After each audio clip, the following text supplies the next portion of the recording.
Mesdames, Messieurs, à mon tour de vous souhaiter une très cordiale bienvenue pour cette deuxième table ronde. On va s'appuyer effectivement sur ce qui a été dit dans la première partie. Certains intervenants vont aussi compléter, rajouter leur point de vue aux questions posées. Alors c'est une table ronde, je crois, très intéressante parce qu'on va parler de la question de la perception, la question de la communication. Pour rebondir évidemment par rapport aux défis et aux enjeux climatiques, ce que j'ai demandé aux différents intervenants, c'est de me transmettre, en amont de cette table ronde, une ou deux images fortes pour eux, qui illustrent justement ce qu'est l'éveil, la conscience du changement climatique, ou le non-éveil et la non-conscience du changement climatique. Alors j'invite les intervenants à me rejoindre sur scène et à prendre place derrière les tables au niveau des micros. 2 hommes, 2 femmes, vous voyez, c'est parfait. Moi, je ne compte pas, donc la parité est respectée. Voilà, je les laisse monter tranquillement sur scène. Alors, comme j'aurais donné quelques consignes, je me suis plié aussi à ces consignes et j'ai choisi 2 images qui, pour moi, sont assez fortes, assez parlantes.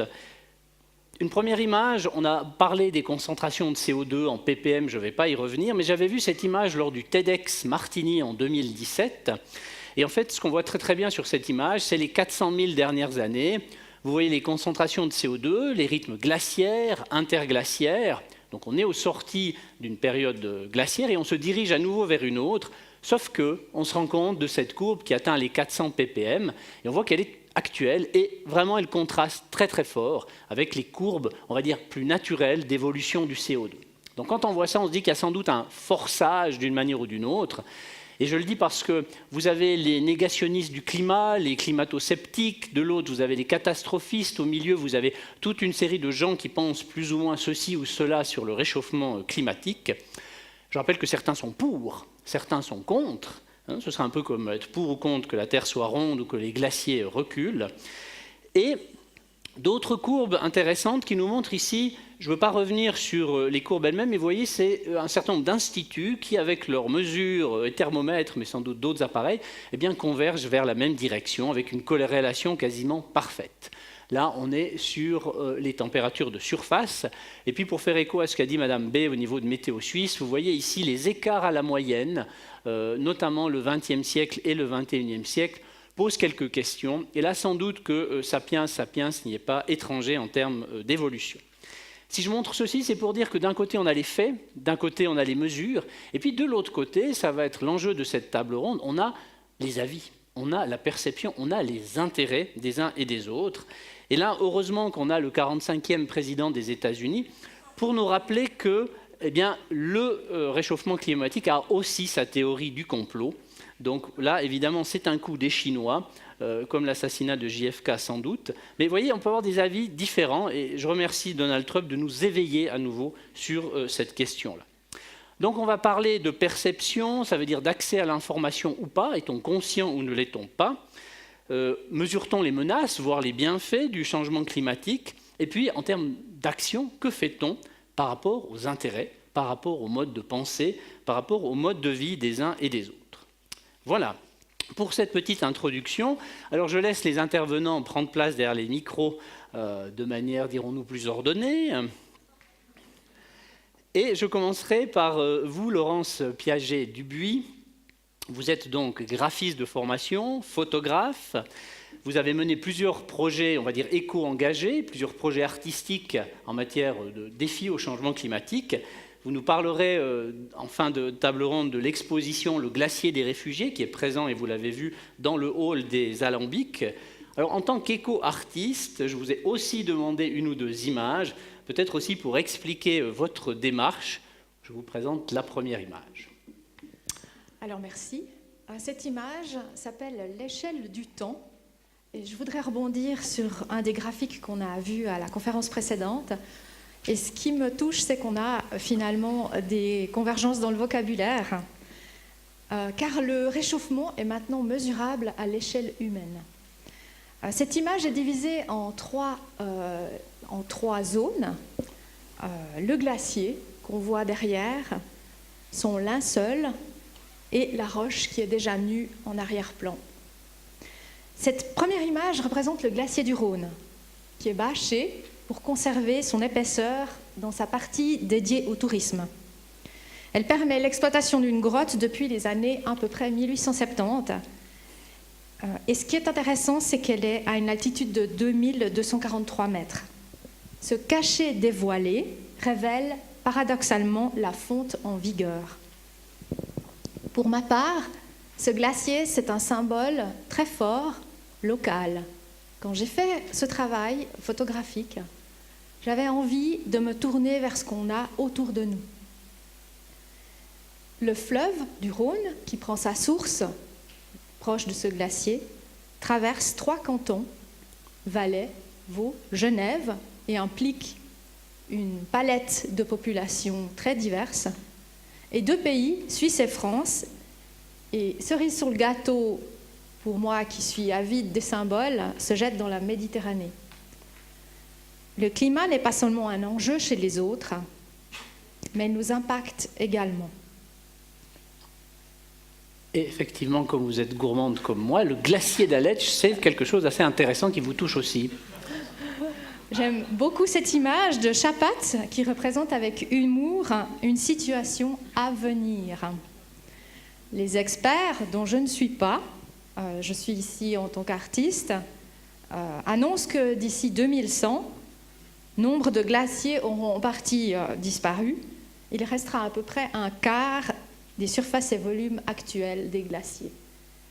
Je trouve que d'utiliser le visuel pour exprimer en une image, et c'est ce que Chapat fait avec brio, est une des manières de communiquer sur cette thématique.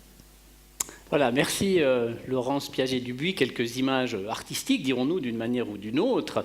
À présent, j'aimerais passer à Dominique Bourg. Vous êtes donc spécialiste de philosophie et de politique environnementale, professeur à l'Université de Lausanne depuis 2006, donc à l'Institut de géographie et de durabilité. La décennie précédente, vous étiez maître de conférence à Sciences Po Paris. Alors, le climat, vous connaissez tant du point de vue scientifique que philosophique. Alors, j'aimerais vous demander aussi, et vous avez choisi une image, de nous donner un petit point de vue pour aussi mieux vous connaître en introduction. Ok, mais avant peut-être de commenter l'image, mesdames, messieurs, bon, je voudrais juste réagir sur 2 petites choses qui ont été dites dans la table ronde précédente. La question qui était posée sur les 50-55 degrés, en fait, c'est une étude publiée dans une revue internationale par des chercheurs de Météo France en juillet, non pas de cette année, mais juillet dernier. Et c'était effectivement des valeurs extrêmes et dans l'est de la France, plutôt Alsace-Lorraine, et pas dans le sud, justement. Ça, c'est intéressant, avec une augmentation de la température moyenne de 3,7, ce qui, en gros, ce vers quoi nous amène l'accord de Paris, hein, contrairement à ce qui est dit sur les fameux 2 degrés.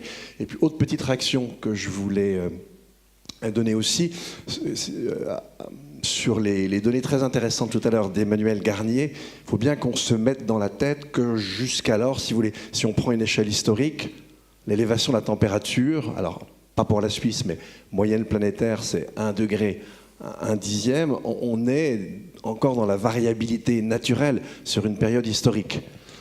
On va commencer maintenant à rentrer dans le haut. En revanche, comme vous le savez, l'essentiel de la chaleur qui s'accumule sur Terre en raison du surcroît anthropique de l'effet de serre, la quasi-totalité va dans les océans. Donc effectivement, qu'on ait des manifestations déjà fortes du côté des cyclones, alors qu'on voit moins de l'autre côté, ça s'explique très bien. Autre chose, pour bien comprendre, le colloque il est dédié à la question de l'adaptation. Moi, il me semble très important de toujours dire, quand on parle d'adaptation, même si c'est une forme d'action spécifique, on ne peut pas séparer adaptation et réduction. Déjà, quand on parle de mitigation, d'atténuation, non, vu ce qui nous arrive, c'est assez ridicule, mais ça en dit beaucoup. Et je reviendrai après sur les cadres de pensée à partir desquels on appréhende ça. Mais l'adaptation, ça n'a de sens que dans une certaine fourchette. Au-delà d'une certaine fourchette, il faut s'adapter au sapin. Donc ça devient délicat. Ça me semble très important. Et alors, un peu pour commenter ça, on a une sorte de... C'est vraiment une illusion de notre civilisation. On a 2 illusions dans cette civilisation. L'une, c'est qu'on peut tout comprendre à partir de l'économie. Alors, il y en a sans doute qui en sont persuadés dans cette salle, et ça peut aller très loin. Vous regardez par exemple les calculs qu'a fait un des grands entre guillemets, économiste du climat, Nordhaus aux États-Unis. Il avait calculé avec ses petits modèles à lui, avec ses petits bras à lui, sans prendre nullement en considération le moindre élément physique ou biologique. Selon lui, l'augmentation optimale de la température moyenne sur Terre, c'est 6 degrés de dixième. Je vous assure qu'avec ce genre de moyenne, on sera très peu nombreux, mais je suis sûr que vous y serez, en string au Groenland, sans rien à manger.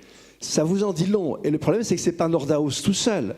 Si vous regardez, il a été fait allusion aussi à cette conférence tout à l'heure, si vous regardez à cette convention, excusez-moi, si vous regardez la convention cadre des Nations Unies sur les changements climatiques, et vous allez vous précipiter dessus, j'espère, en sortant de cette salle, lisez l'article 3, alinéa 5. Toute action de protection du climat qui irait à l'encontre du commerce international et de sa protection est à bannir. En fait, la messe est dite. Business is business. Voilà, n'achetez plus de pulls, vous n'en aurez plus besoin, même Martini. Merci Dominique Bourg pour ces éléments-là. On parlera justement du côté adaptation technologique, adaptation comportementale aussi. Notre troisième intervenant, Hans Christian Leigner, qui est directeur du Centre de Management Patrimoine Mondial de l'UNESCO, Suisse Alpes Jungfrau Aletsch, et du World Nature Forum à Natters. Précédemment, vous étiez justement gestionnaire de fortune auprès d'une grande banque, et après ce qui a été dit, je ne la nommerai pas. Vous êtes docteur en philosophie de l'Université de Berne, aussi guide de montagne, professeur de ski. Donc les trois piliers du développement durable et du réchauffement climatique, vous connaissez. Alors je vous laisse la parole à nouveau pour nous commenter deux images. Peut-être l'autre avant, ça va? Très bien. Oui, on avait une matinée assez scientifique. Ça, c'est le système glacial du Grand Glacier d'Aletsch, a aussi déjà été mentionné plusieurs fois aujourd'hui. Alors, merci beaucoup pour le compliment, tout d'abord.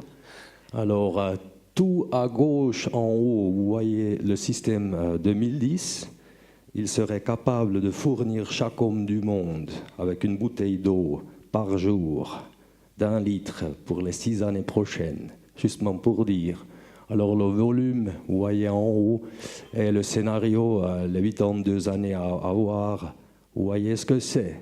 Mais moi et nous, notre ronde ici, on n'est plus les scientifiques naturels, on est plutôt philosophiques.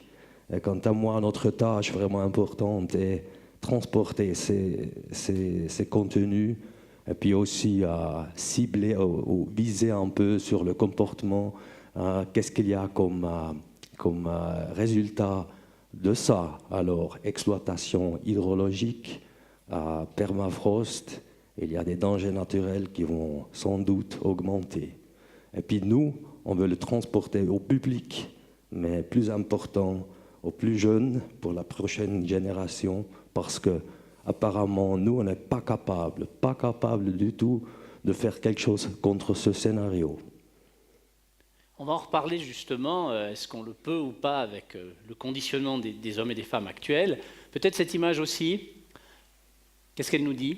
Oui, c'est à Canton de Berne. Notre périmètre, c'est 43% sur terre bernoise, Eigenmünner Jungfrau, Plönmisalp, Grimsel, Öschinensee, vraiment, Jungfrau aussi, la touristique, c'est la skyline suisse, mais le canton de Berne, il se dit non, on ne veut pas être Gebirgskanton. Et puis ça montre aussi un peu l'unité qui manque. Alors le Grand Conseil de Berne, encore une fois, a décidé il y a 3 ans, non, la plupart, on se considère comme urbain, on ne se considère pas comme canton. Et puis c'est clair que tout chose, disons en éducation, infrastructure, chaque région regarde pour soi. Et puis ce danger, on est aussi en vallée. Alors si vous êtes ici en plaine, Flachlandwalliser, comme moi je dis en allemand, ou si vous êtes en haut, Bergdorf, moi je viens du haut, j'ai encore du haut au Valais, on parle allemand. C'est du haut. Haut, oui. Alors là aussi, c'est difficile des fois de créer une solidarité. Merci pour ce message aussi. On reviendra par rapport à la politique des États ou des acteurs. Et puis notre dernière intervenante, que je remercie aussi, Céline Tarditi-Josse-Roland. Vous êtes assistante doctorante et travaillez au sein du Consumer Decision and Sustainable Behavior Lab de l'Université de Genève. Vous avez un master en psychologie et vous étudiez, et là c'est très intéressant pour nous aujourd'hui, l'impact des processus émotionnels dans les prises de décision. Et le laboratoire où vous travaillez se veut interdisciplinaire entre psychologie, neurosciences et enjeux économiques. Alors je vous laisse aussi vous commenter l'une ou l'autre image. Est-ce qu'on peut commencer par celle Mais bien sûr. qui suit? Voilà. Donc ça, c'est une image qui pour moi était vraiment très importante et très marquante. En fait, ça se passe en 2014 à New York, lors d'une marche contre le changement climatique. Et on voit ici Ban Ki-moon, qui était alors secrétaire général des Nations Unies. Et il va prononcer cette phrase qui a été un petit peu son slogan jusqu'à la COP21, qui était « On n'a pas de plan B parce qu'on n'a pas de planète B ». Et je trouve ce slogan extrêmement parlant et il permet de matérialiser en une petite phrase le problème du changement climatique qui est en fait un problème de ressources. Et on surconsomme nos ressources sans prendre en considération le fait qu'à un moment donné, ça va s'arrêter et qu'on n'a pas de solution de repli, on n'a pas de plan B. Et cette manière de présenter l'information, ça me conduit à vous parler de la deuxième image. C'est en fait une image qui illustre ce qu'on appelle le cadrage. Quand on veut présenter de l'information, on peut la présenter sous différentes formes. On peut insister sur certains aspects. Et par exemple, si je vous dis, vous avez soit 90% de chances de survie, je suis médecin, vous êtes malade, donc vous avez 90% de chances de survie ou vous avez 10% de chances de mort. En principe, les gens acceptent mieux qu'on leur donne qu'on leur présente l'information sous forme de survie. Un autre exemple, où là on joue sur des petits mots. Il y a une étude qui a été faite aux États-Unis où on propose des produits. Il y a un produit avec un petit label qui propose une taxe carbone et qui est un petit peu plus cher que l'autre produit, un produit identique mais qui est moins cher et qui n'a pas la taxe carbone. Et une autre condition, c'est aussi une comparaison entre deux produits avec le deuxième produit qui a un petit label ici sous forme de contribution carbone. Donc on joue sur un petit mot. Et en fait, on se rend compte que quand on parle de contribution carbone au lieu de taxe carbone, on a 52% des personnes qui sont prêtes à payer un petit peu plus cher pour contribuer. Mais par contre, si on leur propose une taxe, il n'y a que 39% des gens. Donc on voit ici que des petits mots peuvent faire de grandes différences. Et juste tout ça pour m'amener à dire qu'en plus, il y a des grandes différences interindividuelles et que, par exemple, dans cette étude dont je viens de vous parler, on voit qu'il y a des différences entre les libéraux et les conservateurs. Et en fait, pour les libéraux, le fait qu'il y ait cette nuance entre taxe carbone ou contribution carbone, ça ne faisait pas de différence dans leur prise de décision. Mais par contre, pour les conservateurs, ça faisait une grande différence. Donc c'est très important aussi de voir qu'on doit adapter nos messages à l'audience à laquelle on s'adresse. Voilà ce que je veux. Merci pour ce message, le fond et la forme. Et j'ai enfin compris pourquoi le service des impôts s'appelle le service des contributions. C'est très bien. Je vous remercie. Alors, je vous laisse reprendre place.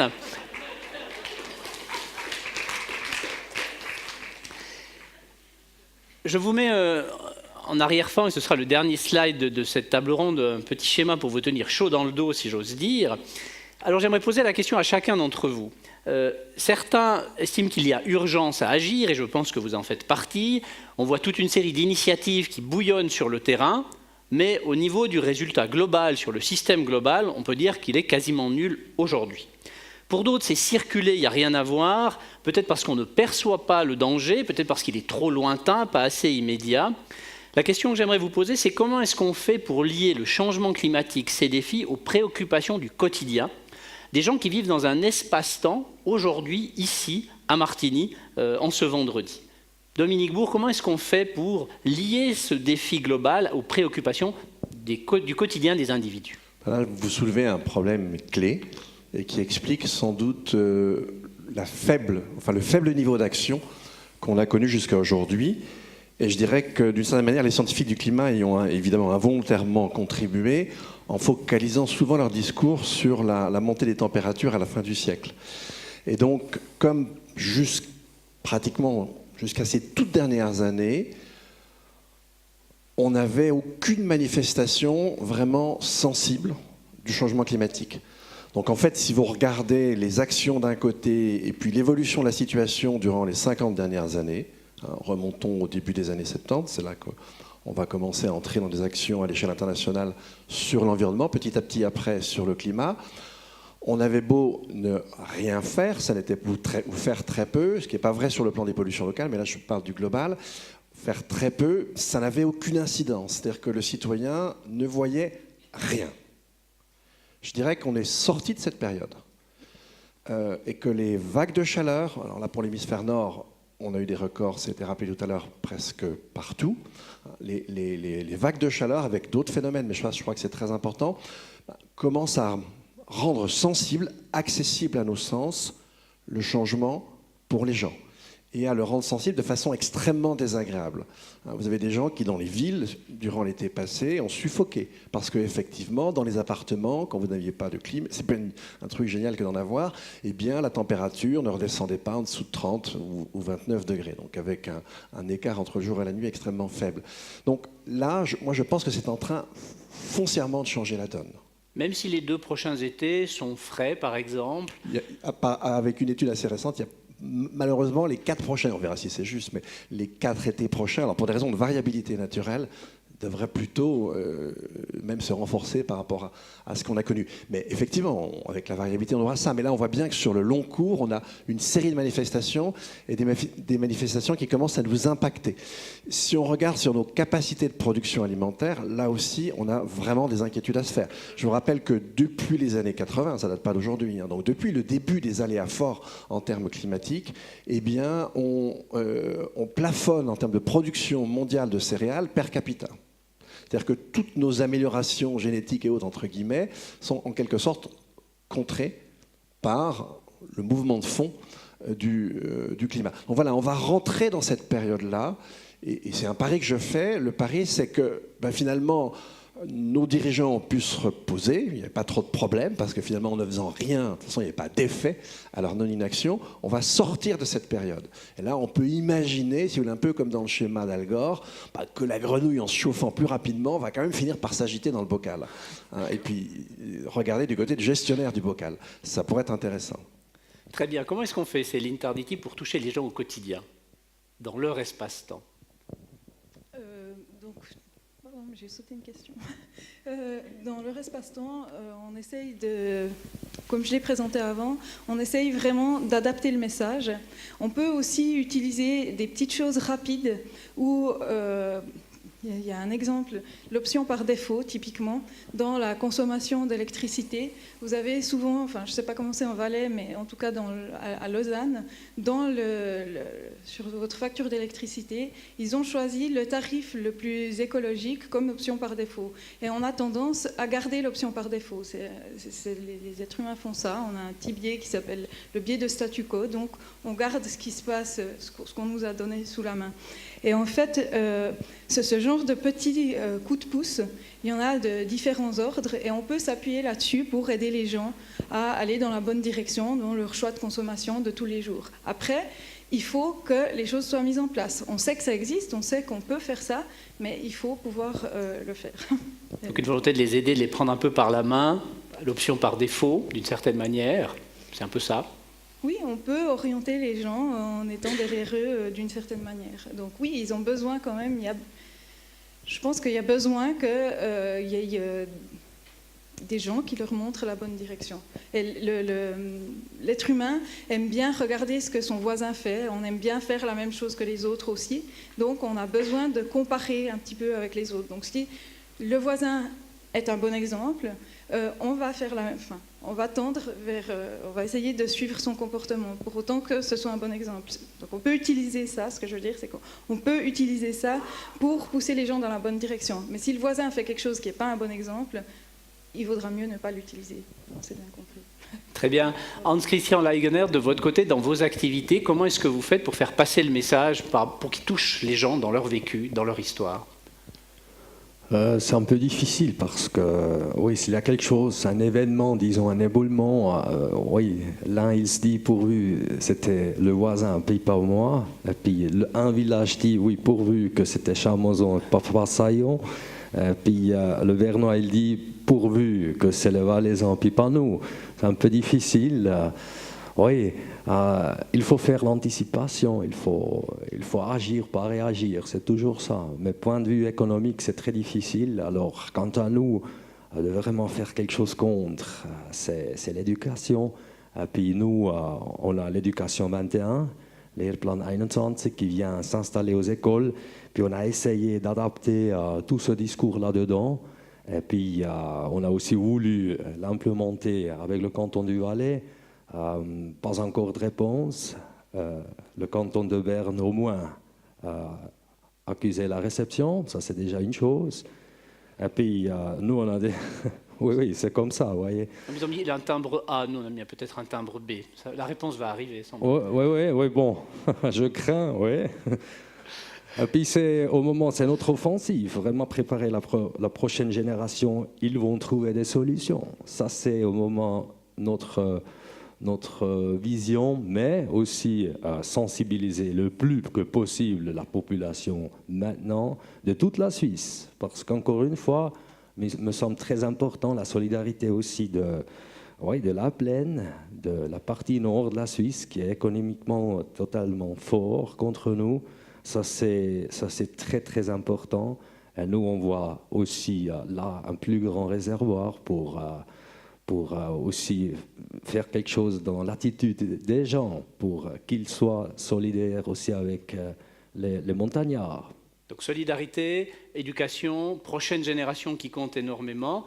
Laurence Piaget-Dubuis, comment vous faites dans votre travail en tant qu'éco-artiste? Vous nous parlerez de l'exposition qui est dans le hall des Alambics pour toucher les gens. Quelle est la manière de faire? Je pense qu'il y a un investissement de l'espace public. Il y a réveil des consciences et puis une incarnation dans notre propre existence pour tendre petit pas par petit pas vers une vision d'un futur possible. Donc se mettre en route avec nos maladresses, nos incompétences et nos savoirs pour essayer de rassembler des solutions, des angles de vue et transformer finalement notre rapport à notre consommation, à notre éthique, à notre rapport avec l'environnement. Donc en tant qu'artiste, je vais peut-être citer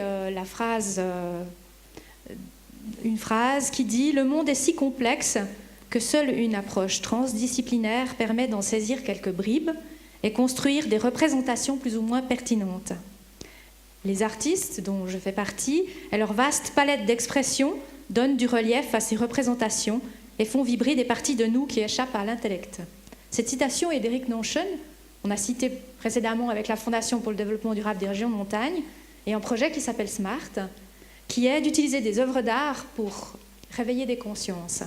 Je fais partie de ce programme depuis le début, et c'est ma manière à moi d'apporter cette petite goutte de colibri.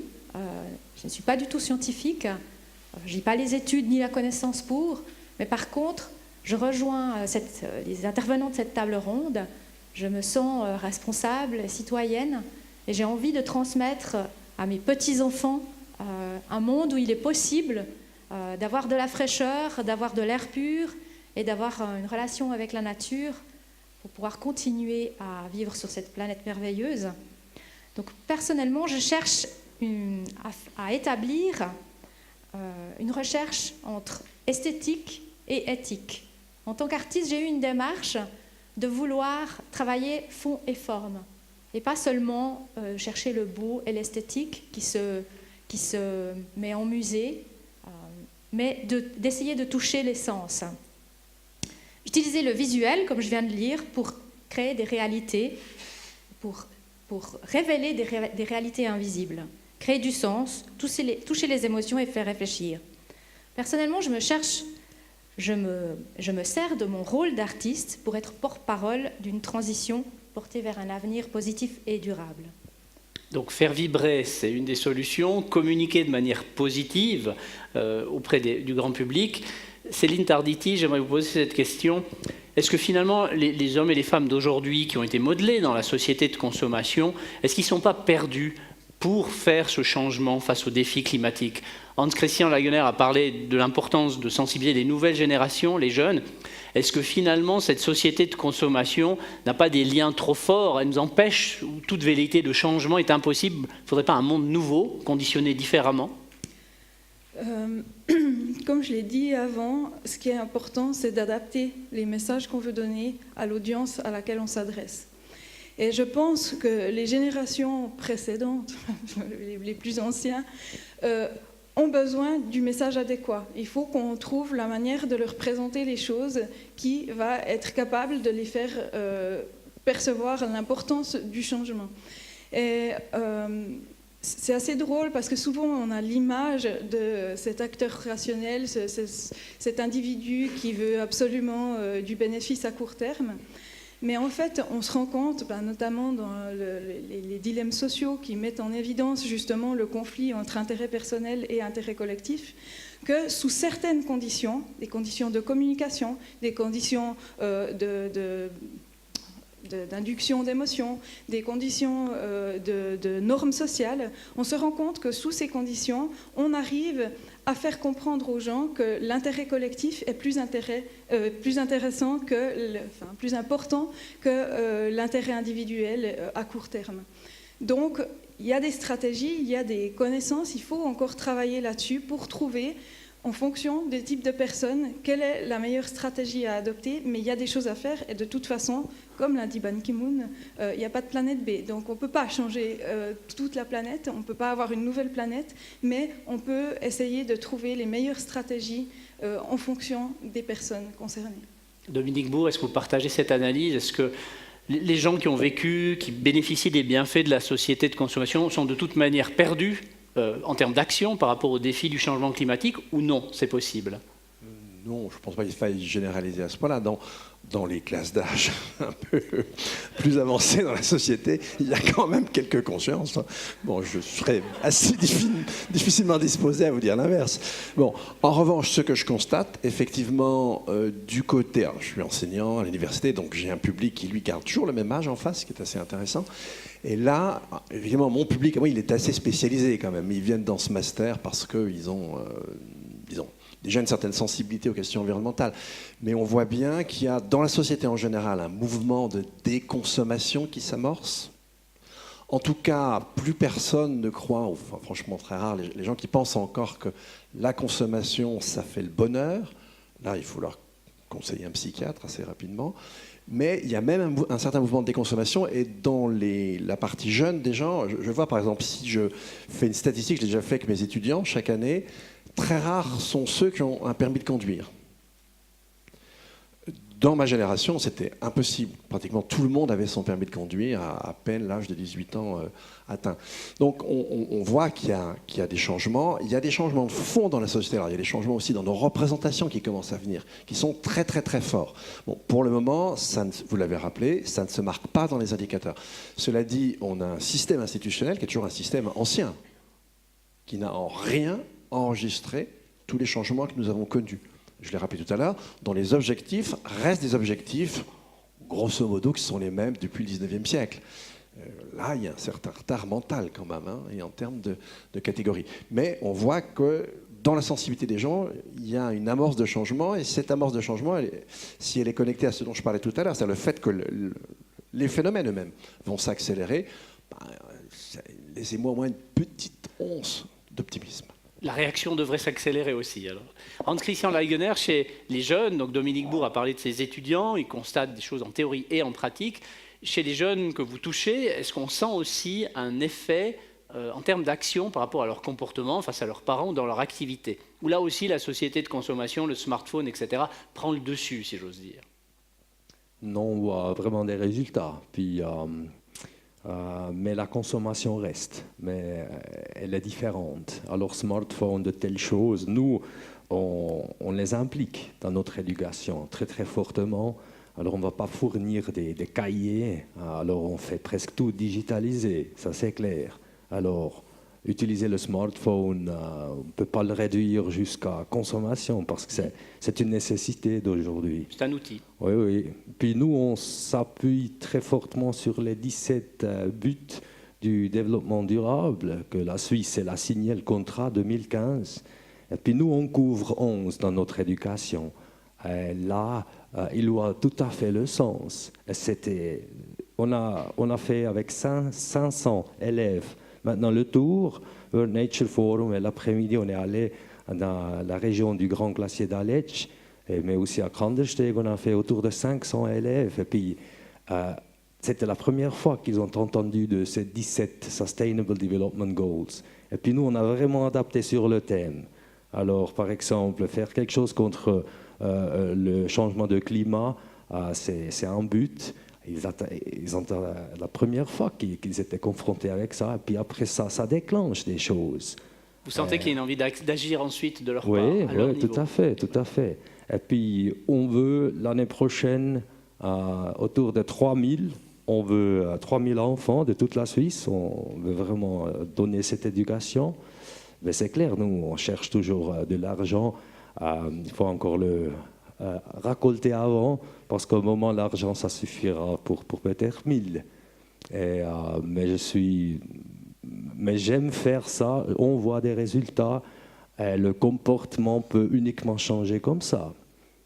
On parle du public cible, Laurence Piaget-Dubuis, les gens qui viennent vous écouter, les gens qui viennent vous voir, est-ce que c'est forcément des échos convaincus et puis finalement il n'y a pas besoin d'en dire plus, ou est-ce que vous avez aussi face à vous des gens sceptiques qui ne comprennent pas et avec qui il y a un échange qui se fait? Quelle expérience vous avez de vos différentes activités de médiation avec le public? Point de vue... Oh. Oui, pas moi, sorry. Alors, je posais la question à Laurence Piaget-Dubuis, mais vous pourrez aussi répondre aussi, hein. ensuite. J'adhère. Voilà. On voit que vous êtes concerné, c'est très bien. Ce qui est intéressant avec l'art, c'est que ça permet d'utiliser différentes strates. On peut proposer simplement une image qui est porteuse de sens, qui est une toile, qui est miroir de la société ou de la personne qui la regarde et qui questionne. L'art ne va pas apporter des réponses, mais va témoigner, va porter, va soulever tout un tas d'adjectifs très intéressants. Et donc, ce qui est intéressant avec l'art, c'est qu'on peut apporter des différentes couches d'interprétation, de symboles. À l'image, finalement, je vais un tout petit peu anticiper par l'exposition à l'extérieur, juste pour vous faire une image parlante, des tableaux de la Renaissance qui sont très souvent entourés de drapés, de tissus, ou les sculptures grecques qui finalement couvrent pour dévoiler. Ce qui est intéressant avec l'art, c'est qu'on peut jouer sur des degrés d'information et de symboles différents, et le public va capter des choses très diverses. On peut s'adapter, on peut adapter le contenu. Et ça, pour moi, c'est très important. Et ça a été le début de ma démarche, c'était de proposer un contenu porteur de sens, visuel, pour les médias. Je rebondis aussi sur ce que monsieur a dit par rapport aux réseaux sociaux, par rapport aux smartphones. Les technologies d'aujourd'hui sont très intéressantes parce qu'elles permettent de diffuser un savoir, de mettre en réseau, de mettre en lien. Et puis, tout le monde a un smartphone dans la poche, peut accéder à un contenu, à une technologie très intéressante. Donc, non, je n'ai pas affaire à des échos convaincus du tout. L'objectif, c'est de marcher ensemble, c'est de réunir. Donc, je suis là pour justement témoigner de ces possibilités-là. Et dans le cadre des connexions qui ont été faites par rapport à mon travail personnel et artistique, il y a beaucoup de médias qui se sont saisis aussi des images parce qu'ils ont besoin d'avoir des vecteurs. J'ai travaillé aussi avec des scientifiques, par exemple, pour transmettre une information, parce que quelqu'un m'a dit que ces publications étaient lues 5 à 10% seulement du public. L'artiste peut continuer la chaîne pour transmettre du contenu plus loin. Au niveau des scolaires, alors je suis très touchée par cette thématique également, d'une part parce que je suis maman, mais en fait on a besoin de développer du matériel didactique, d'incarner par des actes concrets, de démontrer des solutions de consommation. On parlait de ça, par exemple les pailles, les gourdes, tout un tas de choses. Et moi, je crois beaucoup aussi au pouvoir des objets, de redéfinir des besoins. Merci bien. Alors, lancer quelques pistes. Mais c'est très bien. Je pense que si on passe à l'échelle supérieure, c'est-à-dire on parle du public vers les États, on a parlé des cantons, j'aimerais poser la question suivante à Dominique Bourg. On a l'impression que de COP 21 ou XY en sommet sur le climat, on reste dans la bonne vieille compétition économique, géopolitique entre les États, et que soit ils sont impuissants, soit ils sont désintéressés. Est-ce que c'est aussi votre point de vue à l'échelle plus globale des relations entre États ?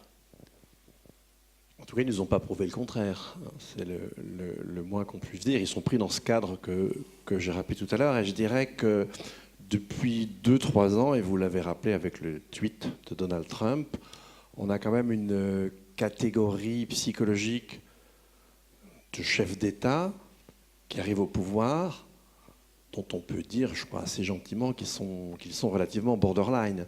Donc ils ne vont pas évidemment faciliter le traitement de la question. Et on le voit en Europe, on ne s'attendait pas du tout à ça en Europe, mais on voit effectivement la montée très forte partout des populistes, avec des personnalités qui n'ont que faire de la question du changement climatique. En France, effectivement, avec la démission de Nicolas Hulot, la chose était claire. En fait, bon, moi j'ai suivi ça de très près, puisqu'on se connaît bien, il n'a rien fait, rien pu faire. Et non seulement il n'a rien pu faire, mais si on prend juste une seconde, si on regarde par exemple la manière dont a été conduit à un moment donné la question du changement constitutionnel en France, je crois que vous vous apprêtez dans le Valais à changer aussi la Constitution, et bien là, tout ce qui a été fait sur l'environnement était fait pour introduire le mot, sans introduire la chose et l'action. Par exemple, le gouvernement voulait effectivement introduire le mot climat dans la Constitution. Il avait choisi de le faire en retenant l'article 34. Dans la Constitution française, l'article 34, c'est celui qui indique le périmètre d'action du Parlement. Donc si vous mettez le mot climat dedans, ça veut simplement dire que le Parlement a la possibilité de légiférer sur le climat. La belle affaire, le mot environnement y est déjà. Et puis, évidemment, le Parlement a déjà dû légiférer sur le climat. Donc c'était très symptomatique d'une volonté de ne rien faire. La pression publique était telle qu'on est passé de l'article 34 à l'article 1, et les propositions qui ont été données, à chaque fois c'était clair, c'était essayer de faire passer la formulation qui permettait le moins d'effets juridiques possible. Et je ne sache pas qu'il y ait un gouvernement, alors vous allez me parler de la Confédération, mais franchement, moi qui regarde les actions politiques de pas mal de gouvernements, je ne suis pas forcément très convaincu. Et je ne connais pas un gouvernement, si vous voulez, qui veuille prendre le problème en charge. Il est très clair, le problème. C'est-à-dire que nos émissions de gaz à effet de serre, il faut faire très attention. Le climat, ce n'est pas une chose en soi. Le climat, c'est simplement les conditions d'épanouissement de la vie sur Terre. Si la vie est déjà mal en point, et il faut toujours lier le climat à d'autres aspects, à d'autres indicateurs. Et donc, là encore, si vous voulez, les actions sont faites pour qu'on ne touche pas, tout simplement parce que si on veut vraiment changer nos attitudes vis-à-vis de la nature, ben c'est très clair, il faut baisser nos flux de matière et nos flux d'énergie. Baisser nos flux de matière et nos flux d'énergie, ça veut dire produire et consommer moins.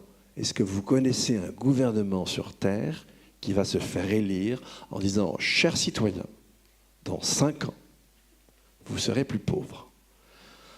Pas facile. Alors il ne s'agit pas de devenir plus pauvre, il s'agit peut-être d'avoir une autre relation à la richesse. Mais c'est difficile de le faire comprendre. Comme dernière question, avant de passer à vos questions, j'aimerais poser cette question à chacun d'entre vous. Si vous aviez une raison d'être optimiste, ou si vous aviez une raison d'être pessimiste, laquelle serait-elle? Votre espoir ou votre désespoir aujourd'hui? Un message à donner chacun pour terminer. Peut-être Hans-Christian Leigener. Commençons par vous.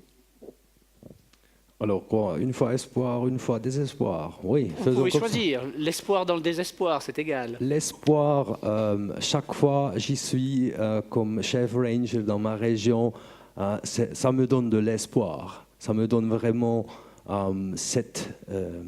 comment on dit, fermeur de dire alors il faut faire quelque chose. Le désespoir, c'est Par exemple, on a vu M. Roman qui a présenté Anpassungen an den Klimawandel. On a fait 4 projets, c'était toujours justement, et puis on a voulu faire pour l'éducation, chaque fois abgelehnt, abgelehnt. Ça, c'est toujours des choses de désespoir. Et puis aussi, les désespoirs se manifestent si on a fait avec le gouvernement les processus très très longs. Il faut chercher l'argent chez les mécènes, chez les entreprises. Il faut chercher l'argent partout, mais pas de chez nous, ceux qui nous rulent. C'est ça le problème. We are badly ruled. Ça, c'est vraiment un grand problème. Ça, c'est un grand désespoir. Chaque jour nouveau. Mais je finis de lamenter. C'est bon? Merci, message fort, c'est ce que je souhaitais. Et merci de vous être exprimé aussi en français sur cette table ronde. Dominique Bourg, votre message, votre espoir ou désespoir? Je ne pense pas qu'on puisse, en fait, si vous voulez, dissocier les deux. Je vais vous faire une réponse un peu cuistre, mais vous l'aurez bien voulu, puisque vous m'avez posé la question. C'est Hölderlin, là où croit le péril, croit aussi ce qui sauve. Et effectivement, comme on rentre dans le dur des choses, comme j'ai dit tout à l'heure, comme si vous voulez, le danger extrême que représente notamment le changement climatique, on peut espérer que ça va aider et accélérer un changement mental, de catégorie, de motivation auprès de la plupart des gens. Mais je vous rappelle qu'on est bientôt 8 milliards, et c'est à cette échelle-là qu'il faut agir. C'est pas simple. Laurence Piaget-Dubuis, votre message? Alors le désespoir, c'est la notion de déni. J'invite à trouver des visions d'avenir. Et c'est vrai que je remarque que souvent, on essaye de conserver des acquis. Et c'est ce qui permet, qui fige finalement la communication, l'interactivité. Et puis la notion positive, c'est la jeunesse. Je crois vraiment en la jeunesse, je crois en l'avenir. J'aimerais finir ma contribution par une citation que j'aime beaucoup. Si l'on m'apprenait que la fin du monde est pour demain, je planterais quand même un pommier, une histoire de pommes, encore et toujours, et c'est de Martin Luther. Merci. Céline Tarditi. J'ai essayé de présenter ce qu'était le cadrage. C'est une petite intervention qu'on peut faire pour aider les gens à prendre des décisions qui vont dans un bon sens, dans une bonne direction. Il y en a plein de ces petites techniques. En tant que psychologue, on en connaît un grand nombre qui sont déjà utilisées par certaines personnes, mais on doit intensifier l'effort pour promouvoir dans la prise de décision individuelle. Moi, je ne parle pas des États, je m'occupe de l'individu, donc je parle de la prise de décision au quotidien, de vous et moi. Donc, dans la prise de décision individuelle, il y a vraiment plein de petits nudges qu'on peut utiliser, de petits coups de pouce qu'on peut utiliser pour aider les gens à consommer moins, à consommer mieux. Et ça, c'est très positif parce qu'on sait que ces petits outils existent, ils sont là, donc il faut juste qu'on les mette en pratique. Mon désespoir, ça c'était pour l'espoir. Et là, j'invite tous les gens présents aussi dans leur campagne de communication à utiliser ces techniques-là. Des fois, on voit des affiches, il faut faire ci, il faut faire ça. On sait que c'est complètement contre-productif. Par contre, de dire 65% des voisins font ceci, bah, c'est peut-être plus facile aussi de le faire. Pour autant qu'ils fassent quelque chose de bien. Pour autant que... D'accord. faut bien connaître ses voisins. Ce que je voulais dire par rapport au point de vue négatif, moi ce qui m'inquiète beaucoup, c'est plus au niveau de la coopération internationale, où je trouve qu'on ne partage pas encore assez, typiquement les connaissances dont je viens de parler. Il n'y a pas, au niveau de la recherche, il n'y a pas encore assez d'échanges interdisciplinaires, interculturels, pour que... J'ai parlé de l'audience à laquelle on s'adresse. Donc, nous, on connaît bien l'audience de nos pays, mais les pays plus défavorisés, c'est une audience qui est moins bien connue, on fait moins de travaux là-dessus. Et donc là, il y a vraiment un effort à faire parce que c'est un autre type d'audience. Ce sera des autres techniques à employer que celles qui marcheraient ici. Et donc là, j'ai moins d'espoir parce que je trouve que les choses ne vont pas assez vite à ce niveau-là et que justement, ça nécessiterait d'aller très vite en ce moment.